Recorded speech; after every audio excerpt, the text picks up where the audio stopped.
आता सकाळी सकाळी खूप थंडी पडायला लागली, त्यामुळे सकाळी उठायचा पण कंटाळा येतो. नमस्कार मंडळी, स्वागत आहे तुमचं माझ्या यूट्यूब चॅनलमध्ये. तर आता मी मुलाचा टिफिन करण्यासाठी म्हणून उठली, पण स्वतःला एवढं कवर करून घेतलं मी, कारण थंडी खूप पडत आहे. आणि गॅसची वाफ बाहेर जाण्यासाठी म्हणून खिडकी उघडली, तर खिडकीचा काच एवढा थंड आला होता. इथे दह्याचं विरजण लावून घेत आहे मी, दूध शिल्लक राहते म्हणून. त्यानंतर स्वतःसाठी चहा बनवून घेतला. तर आधी मी मग भांडे लावायला लागली, चहा राहू दिला बाजूला.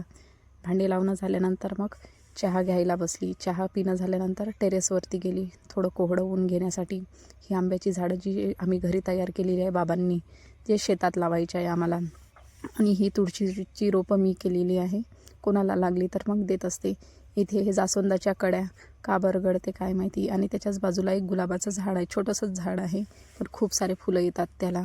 त्यानंतर मग रात्री आम्ही इथे भाकरी केल्या होत्या चुलीवरती, तर चूल साफ करायची राहून गेली होती, कारण थंडी पण खूप होती आणि चूल पण थंड व्हायची होती. त्यामुळे मग राहू दिलं तसंच. आणि पुन्हा यायला पण थंडी खूप होती, म्हणून मग आता मी सकाळी आली आणि चूल स्वच्छ केली, राखड भरून घेतली.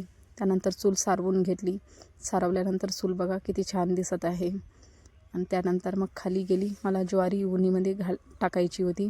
उन्हीमध्ये ज्वारी ठेवली, त्यावरती हात फिरवला. तर व्हिडिओ आवडल्यास लाईक करा, शेअर करा. धन्यवाद.